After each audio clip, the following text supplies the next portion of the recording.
சிவாய. Astro karate Muniyappan சுவாமி ஜோதிட நேர்களுக்கு வணக்கம். என் குலதெய்வம் பெரியாடிச்சம்ம தாயை வணங்கி, என் அப்பன் கராத்தே முனியப்பன் சுவாமியை வணங்கி, என் குருவை வணங்கி வாங்க சிறப்பான பலன்களை பார்ப்போம். வணக்கம். இந்த பதிவானது தசா புத்தியின் பதிவாகும். தசா புத்தி உங்கள் ஜனனகால ஜாதகத்தில் எந்தெந்த இடத்தில் இருக்கிறார் என்ற முன்னுரையை பார்த்துவிட்டு பதிவுக்கு செல்வோம். உங்கள் ஜனனகால ஜாதகத்தில் வரும் தசா புத்தி நாதர்கள் எந்தெந்த நிலையில் இருக்கிறார்கள் என்ற பட்டியல் விவரம்தான் இது. விவரத்தை பார்த்துவிட்டு பதிவுக்குள் செல்லுவோம். உங்களுடைய ஜனனகால ஜாதகத்தில் தசா புத்தி நாதர்கள் 1-5-9 திரிகோண சாணத்தில் இல்லை 1-5 திரிகோண சாணத்து அதிபதியோடு சேர்க்கை பார்வை நட்சத்திர சாரத்தில் பயணிப்பது, அல்லது 1-4-7-10 கேந்திர சாணத்தில் சேர்க்கை பார்வை அந்த அதிபதியோட நட்சத்திர சாரத்தில் பயணிப்பது, அல்லது 2-5-8-10-11 பணபர சாணத்தில் இருப்பது, இல்லை பணபர சார அதிபதியோட நட்சத்திர சாரத்தில் இருப்பது சேர்க்கையில் இருப்பது, அல்லது 3-6-10-11 உபஜய சாணத்தில் இருப்பது, இல்லை உபஜய சாணத்தில் கிரகத்தின் நட்சத்திர சாரம் பார்வை சேர்க்கையில் இருப்பது, அல்லது 3-6-9-12 அபோகலியம் சாணத்தில் இருப்பது, அல்லது அந்த அபோகலி சார அதிபதியோடு இணைஞ்சிருப்பது சேர்க்கை பார்வையோடு இருப்பது, அல்லது சரலக்கணமாகிய மேசம் கடகம் துலம் மகரம் ஆகிய 2-7 மாரக சாணத்தில் இருப்பது, அல்லது சிரம் லக்கணமான ரிஷபம் சிம்மம் விருச்சகம் கும்பம் ஆகிய 3-8 மாரக சாணத்தில் இருப்பது, அல்லது பார்வை சேர்க்கையில் இருப்பது, அல்லது உபய லக்கணமான மிதனம் கன்னி தனுசு மிதனம் ஆகிய லக்கணத்துக்கு 2-7-11 மாரக சாணத்தில் இருப்பது, அந்த அதிபதியோடு இருப்பது பார்வையில் இருப்பது நட்சத்திர சாரத்தில் இருப்பது, அல்லது நீச்சம் உச்சம் ஆட்சி பெற்றிருக்கிறார்களா, அல்லது சூரியனிடம் அஸ்தகதம் பெற்றிருக்கிறார்களா, பரிவர்த்தனை அல்லது வர்க்கோத்தமம் அல்லது நீச்ச பங்கம் அல்லது திக்பலம் அல்லது புஷ்கரமாம்சம் அல்லது கெட்டிடும் ராஜயோகம் பெற்றிருக்கிறார்களா, அல்லது நட்பு வீட்டில் உள்ளார்களா அல்லது பகை வீட்டில் உள்ளார்களா, அதே சமயம் கிரகம் சுப கிரகம் சேர்க்கையில் பார்வையில் இருக்கிறார்களா, அல்லது அசுப கிரகம் சேர்க்கை பார்வையில் இருக்கிறார்களா, இல்லை அவர்கள் நட்சத்திர தொடர்பில் இருக்கிறார்களா என்று பார்க்கணும். அது போலவே அடுத்தது பார்த்தீங்கன்னா 3-6-8-12 வீட்டு மறைவு சாணத்தில் இருக்கிறார்களா, அல்லது 3-6-8-12 வீட்டு அதிபதி சேர்க்கை பார்வை அவர்களின் நட்சத்திரம் தொடர்பில் இருக்கிறார்களா என்று இது போல பல சூட்சமங்களை உங்கள் ஜனனகால ஜாதகத்தை கொண்டுதான் ஒரு துல்லியமான பலனை நம்ம சொல்ல முடியும். ஆனால் நாம் எடுத்திருப்பதோ இது ஒரு பொது பலனாகும். இந்த பொது பலனே பார்த்தீங்கன்னா உங்களுக்கு ஒரு 100%க்கு ஒரு 60% உங்களுக்கு கண்டிப்பாக ஒத்து போகும். சிறப்பாக இந்த பதிவை பாருங்க. வாங்க பதிவுக்குள்ள போகலாம். இது மட்டும் அல்லாமல் சிறப்பு குறிப்புகள் என்னவென்றால் மேச லக்கணம் மேசராசி என்று நீங்கள் வைத்துக் கொள்ளுங்கள். அந்த மாதிரி வைத்து தான் இந்த பதிவுகள் நம்ம கொண்டு போயிட்டு இருக்கோம். ஆனால் ஏன் அப்படி கொண்டு போகிறாங்க விளக்கத்தை நம்ம சொல்லிடுவோம். ஆனால் இப்போ பார்த்தீங்கன்னா மேச லக்கணமாக இருந்து வேறு எந்த ராசி இருக்க பட்சத்தில் உங்களுக்கு இதில் குறிப்பிடப்பட்ட தசா புத்தி உங்களுக்கு நடக்குமானால் லக்கண பாவக ரீதியாக, அதாவது வேறு எந்த ராசி இருக்க பட்சத்தில் நீங்கள் ஒரு மேச ராசி இருக்கிறீங்க, இல்லை ரிஷப ராசி இருக்கிறீங்க, இல்லை மிதன ராசி இருக்கு, இந்த மாதிரி எத்தனை லக்கணமாக, அதாவது மேச லக்கணமாக ரிஷப லக்கணமாக மிதன லக்கணமாக கடக லக்கணமாக சிம்ம லக்கணமாக இப்படி எந்த லக்கணம் இருக்க பட்சத்தில் வேறு எந்த ராசி இருக்க பட்சத்தில் உங்களுக்கு இந்த தசா புத்தி நடக்குமானால் லக்கண பாவக ரீதியாக இந்த பலன் நீங்கள் அப்படியே பார்த்து அப்படியே பலனை தெரிஞ்சுக்கலாம். அது மட்டும் அல்லாமல் இது பலன் பார்த்தீங்கன்னாக்கா அதாவது நட்சத்திர சாரத்தின் அடிப்படையாக கொண்டதுதான் இந்த பதிவாகும். ஓகேங்களா? அப்போ நட்சத்திர சாரத்தை அடிப்படையாக கொண்டு தான் ஒவ்வொருத்தருக்கும் ஜனனகால ஜாதகத்தில் நம்ம பலனை பார்க்குறோம். அப்போ நட்சத்திர சாரத்தை அடிப்படையாக கொண்டு பாவ ரீதியாக கொண்டு தான் பார்த்த பலனை நம்ம மக்கள் கொடுத்துட்டு இருக்கிறோம். அப்போ அந்த மாதிரி கொடுக்கும்போது பார்த்தீங்கன்னாக்கா இந்த பலன் என்னவா இருக்குன்னு கேட்டிங்கனாக்கா, அப்போ நட்சத்திர சாரத்தை அடிப்படையாக கொடுக்கும்போது பாவ ரீதியாக கொடுக்கும்போது பார்த்தீங்கன்னா அதாவது பொது பலன் ரீதியாக பார்க்கும்போது என்றென்றும் இது அழியாத பதிவாக இருக்கும் நான் நம்புறேன். ஓகேங்களா? அப்போ நீங்கள் எப்பயுமே இந்த பதிவுகள் எடுத்து பார்க்கும்போது பார்த்தீங்கன்னா எந்த ஒரு காலத்திலும் எடுத்து பார்க்கும்போது உங்களுக்கு பொதுவான பலனாக பார்க்கும்போது 100% உங்களுக்கு அப்படியே அந்த பலன் இருக்கும். ஓகேங்களா? மேற்கொண்டது மீதி பார்த்தீங்கன்னா உங்களுக்கு ஜனனகால ஜாதகத்தை கொண்டு எடுத்து பார்க்கும்போது பார்த்தீங்கன்னாக்கா எந்தெந்த இது அமைப்பில் எந்தெந்த வகையில் இருக்குது எந்தெந்த அமைப்பில் இருக்குதுன்னு பட்சத்தில் மீதி பலனை பார்ப்போம். ஆனால் இது என்னதான் நம்ம அந்த அமைப்புகளை பார்த்தாலுமே நம்மளுக்கு பார்த்தீங்கன்னா எப்படி தான் பார்த்தாலும் ஓரளவுக்கு அதாவது ஒரு 50% உங்களுக்கு நட்சத்திர சார்ந்த அடிப்படையில் இந்த பாவக ரீதியாக பார்க்கும் பொழுது இந்த பலன் 100% சிறப்பாக இருக்கு என்று நம்பி வாங்க பதிவுக்குள்ள கும்பலக்கணம் கும்பராசி நேர்களே, உங்களுக்கு ராகு திசையில் ராகு பூத்தியா என்ற பதிவு தான் இது. இந்த பதிவானது உங்கள் லக்கணத்திலிருந்து எண்ணி வர 4ஆம் பாவமாகிய ரிஷபராசியில் உள்ள நட்சத்திர சார பயணத்தில் உங்களுடைய ராகு பகவான் எப்படி பயணித்து எப்படி உங்களுக்கு பலனை கொடுக்க போகிறாருங்கிறது தான் இதோட பதிவாகும். இந்த பதிவானது நாங்கள் கும்பலக்கணம் கும்பராசிக்காரர் தான் இந்த பதிவு நாங்கள் பார்க்கணுமா நீங்கள் அப்படி கேட்டிங்கன்னா அப்படி கிடையாதுங்க. கும்பலக்கணமாக இருந்து வேறு எந்த ராசியாக இருந்து அந்த பட்சத்தில் உங்களுக்கு ராகு திசை ராகு புத்தியாக இருந்ததுன்னா கட்டாயமாக நீங்கள் இந்த பதிவு நீங்கள் பார்த்தா 100% ஒத்து வரும். ஓகேங்களா?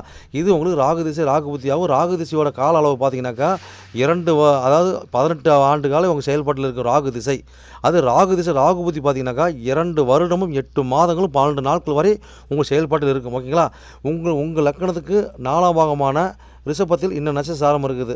பார்த்தீங்கன்னா கீர்த்திகை 2ஆம் மாதம் 3ஆம் மாதம் 4ஆம் மாதம் இருக்குது. ரோகிணி 1 2 3 4 பாதங்கள் இருக்குது. மிருகசீடம் 1ஆம் மாதம் 2ஆம் மாதம் இருக்குது. மொத்தம் 9 பாதங்கள் இருக்குது. ஓகேங்களா? அப்போ அங்கே வந்து பார்த்தீங்கன்னாக்கா ராகு வந்து உச்சமாகிற இடம். ஓகேங்களா? அப்போ ராகு உச்சமாகிற இடத்துல வந்து கீர்த்திகை சாரத்தில் இருந்து எப்படி இருந்தால் தசபதி எப்படி நடத்துவார், என்ன பலனை கொடுப்பார்னு பார்த்தோம்னாக்கா உங்களுக்கு பார்த்தீங்கன்னா அந்த இடத்துல 4 சம்மந்தப்படுது, 7 சம்மந்தப்படுறாரு. ஓகேங்களா? அப்போ 7 சம்மந்தப்பட்டு ராகு உச்சமாகி நம்மளுக்கு தசாபதி நடத்துகிறார். இந்த மாதிரி காலகட்டங்களில் நம்மளோட மனைவியாக இருந்தாலும் சரி கூட்டாளியாக இருந்தாலும் சரி அவங்க கொஞ்சம் பார்த்தீங்கன்னாக்கா இந்த அரசு தொடர்பு பார்த்தீங்கன்னா இந்த மாதிரி டைமில் அந்த அரசாங்க தொடர்பில் வந்து நம்ம கலந்துக்கிறது, அவங்க மூலிமா ஒரு உறவு ஏற்படுத்திக்கிறது, சின்ன சூட்சமுகத்தை அதில் உள்ள சூட்சம் திருட்டு வேலை இதெல்லாம் கொஞ்சம் நம்ம கொஞ்சம் காட்டி கொடுக்குறது தெரிஞ்சுக்கிறது, இதெல்லாம் பார்த்தீங்கன்னா நம்மளுக்கு ஒரு அனுகூலமாக நம்ம வரதுக்கு வாய்ப்பு ஏற்படுத்தி கொடுப்பாங்க. இந்த மாதிரி காலகட்டங்களில் பார்த்தீங்கன்னாக்கா ஒரு கலப்பு திருமணத்துக்கு உண்டான வழிபாடும் இல்லை 2ஆம் திருமணத்துக்கு உண்டான வழிபாடும் போய் வழிபாடு ஏற்படுத்தி கொடுப்பாங்க. அதே மாதிரி பார்த்தீங்கன்னாக்கா ஒரு ஆணாக இருந்தால் பெண்ணாக இருந்தாலும் சரிங்க, அதை பார்த்து கலத்தத்துக்குள்ளே பார்த்தீங்கன்னா நான் பெரியவன் நீ பெரியவங்கிற மாதிரி ஒரு ஏற்றுத்தாழ்வு வரும். அதே மாதிரி பார்த்தீங்கன்னாக்கா போட்டி வருங்க. ஓகேங்களா? அந்த போட்டி வந்து மாதிரி விட்டு கொடுத்து போனோம்னா ஒன்றும் பிரச்சனை கிடையாதுங்க. இல்லை சின்ன பிரச்சனைகள் இக்குகள் வருங்க. சரி, அடுத்த கட்டத்துக்கு போய் எவ்வளோ சொல்லலாம் அடுத்த கட்டத்துக்கு போயிடலாங்க. அடுத்தது பார்த்தீங்கன்னாக்கா ரோகிணி சாரத்தில் உங்களுடைய ராகு பகவான் வந்து உங்கள் தசாபதினார் வந்து என்ன பலன் கொடுப்பார். அப்போ 4 சம்மந்தப்படுது, அங்கே 6 சம்மந்தப்படுதுங்க. ஓகேங்களா? அப்போ இந்த மாதிரி காலகட்டங்களில் பார்த்தீங்கன்னாக்கா அங்கே ராகு உச்சமாக தான் இருக்கிறாரு, 4ஆம் இடத்துல ராகு தானே உச்சமான ராகு நடத்துகிறாருன்னா அப்போ என்ன உச்சமாக கொடுப்பாருங்க. அப்புறம் 6ஆம் இடத்துல 6 கூடிய தசையிலேருந்து புத்திலேருந்து அவங்களுக்கு தசாபதி நடத்துகிறார். ஓகேங்களா? அப்போ வந்து பார்த்தீங்கன்னா 6 கூடையவனுடைய சாரதம் நடத்தும் போது பார்த்தீங்கன்னாக்கா நம்மளுக்கு வீண் வம்பு வழக்கு பிரச்சனை இதை அனைத்து கொடுப்பாருன்னா அனைத்து கொடுப்பார். ஒரு வண்டி வாகனத்தில் இந்த மாதிரி காலகட்டங்கள் பார்த்தீங்கன்னாக்கா வண்டி திருட்டு போகும், வண்டி திருட்டு செலவு வைக்கும், ஒரு தாயாருக்கு செலவின வரும். ஓகேங்களா? இது எல்லாம் பார்த்தீங்கன்னா மேலோங்கும். அப்போ நம்மளுக்கு என்ன பண்ணுவார், உயிரற்ற காரணிகளாம் நம்மளுக்கு வந்து அடக்க முடியாது. உயிரற்ற காரணி அடக்கிடுவார். ஓகேங்களா?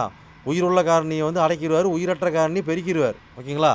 இந்த மாதிரி காலகட்டங்களில் நம்ம படிக்கிற படிப்பாக இருக்கட்டும், நான் பண்ணுற ஒரு செலவினம் பண்ணுற பயணமாக இருக்கட்டும், தாயார் விஷயம் எல்லாம் நம்மளோட உடம்பு சுகபாக்கி எல்லாத்துலேயும் பார்த்தீங்கன்னா கொஞ்சம் கவனமும் கொஞ்சம் இதாக இருந்தால் கொஞ்சம் பிரச்சனை இல்லைங்க. இல்லைன்னா எல்லாத்துலேயும் பார்த்தீங்கன்னாக்கா சின்ன ஒரு விரயத்தை கொடுக்கும், ஒரு பஞ்சாயத்தை கொடுக்கும், தேவையில்ல அலசல் கொடுப்பாங்க. ஓகேங்களா? அதாவது பார்த்தீங்கன்னாக்கா நல்ல ஒரு பெரிய கற்பனையும் பெரிய வசதியான எண்ணத்தை கொடுப்பாரு. ஓகேங்களா? அப்போ எண்ணத்தை கொடுக்கும்போது பார்த்தீங்கன்னாக்கா நம்மளுக்கு ஒரு செயல்பாட்டில் இருக்கக்கூடாது. நான் பார்த்தா பெரிய ஆள் அப்படின்னு ஒரு ஆசையை வந்து ஒரு மோகத்தை உண்டு பண்ணுவார். ஓகேங்களா? சரி, அடுத்த போயிடலாங்க. இன்னும் எவ்வளோ இருக்குது, அடுத்த கட்டத்துக்கு போயிடலாம். அடுத்தது பார்த்தீங்கன்னா மிருக சாரத்தில் ராகு பகவான் இருந்து ஒரு தசாபதி நடந்தால் என்ன பலன் கொடுப்பார் அப்படின்னு 4ஆம் பாவம் சம்மந்தப்பட்டு உங்களுக்கு 3 10 சம்மந்தப்படுறாரு, ராகு சம்மந்தப்படுறாரு. இந்த மாதிரி காலகட்டங்களில் பார்த்தீங்கன்னாக்கா தொடர்ச்சியான பயணம், ஓகேங்களா, தொடர்ச்சியான பயணம் அலைச்சல் இதெல்லாம் இருக்கும். ஓகேங்களா? அப்போ நெருப்பு சம்மந்தப்பட்டது கரண்ட் சம்மந்தப்பட்டது இந்த மாதிரி விஷயத்தை தொடுவோம்னா கண்டிப்பாக தொடுவோம். ஓகேங்களா? தொடுவோம்னா அதே தொழிலாக அமையுங்க. இந்த காலகட்டங்கள்லாம் பார்த்தீங்கன்னாக்கா ஒரு தொழிலாக அமையும். இந்த நேரம் பார்த்தீங்கன்னா நம்ம வீடுக்கு பார்த்தீங்கன்னாக்கா நம்ம ஒரு ஒயரிங் பண்ணுவோம். ஓகேங்களா? நம்ம வண்டி வாங்கினது ஒரு ஒயரிங் பண்ணுவோம். சில பார்த்தீங்கன்னாக்கா இந்த மாதிரி காலகட்டங்களில் தான் லைட் செட்டிங்கு இதெல்லாம் போட்டு வீட்டை அலங்காரம் பண்ணுறது, இல்லை அதே தொழிலாக பண்ணுறது. ஓகேங்களா? அதுக்கு உண்டான சார்ந்த தொழிலாளர்கிட்ட பல வருது போக்குவரத்து வச்சுக்கிறது, இது எல்லாமே இந்த காலகட்டங்கள் நடக்குங்க. அதாவது பார்த்தீங்கன்னா புறம்போக்கு சம்மந்தப்பட்ட இடம் பிரச்சனை வரும். ஓகே, 4ஆம் இடங்கள் பார்த்தீங்கன்னா புறம்போக்கு சம்மந்தப்பட்ட பிரச்சனைகள் வரும். தேவையில்லாத ஒரு பிரச்சனைகள் சின்ன இக்குகள் வரும். தாய்க்கு சேர்ந்து பார்த்தீங்கன்னா ரத்த சம்மந்தப்பட்ட நரம்பு சம்மந்தப்பட்ட பிரச்சனைகள் வரும். உங்கள் உடம்புக்கு பார்த்தீங்கன்னா ரத்த காய் இந்த மாதிரி ஆகும். அதே மாதிரி ஹீட் ஆகும். இதெல்லாம் பார்த்தீங்கன்னாக்கா அதே மாதிரி வந்து உயர்கல்வி படிக்கிறவங்க பார்த்தீங்கன்னா இந்த காலகட்டங்களில் இந்த நெருப்பு சம்மந்தப்பட்டது, ரத்தம் சம்மந்தப்பட்டது, இந்த புறம்போக்கு இந்த மாதிரி இடம் இந்த மாதிரி படிப்பெல்லாம் படித்தாங்கனாக்கா அது உண்மையிலே மேல் நோக்கி கொண்டு போகுங்க. ஓகே. அதை விட்டு அதறதுக்கு போனாக்கா பெருசாக சொல்ல முடியும் அளவுக்கு ஒரு சிறப்பை கொடுக்காதுங்க. எவ்வளோ சொல்லலாங்க. அது அடுத்தது நீங்கள் பயணித்து பாருங்கள். சிறப்பான என்னோட பதிவை நீங்கள் சிறப்பாக கேட்டிருப்பீங்கன்னு மனதார நான் நம்புகிறேன். நீங்கள் கேட்டது வெறும் கோச்சார பலன் தான்.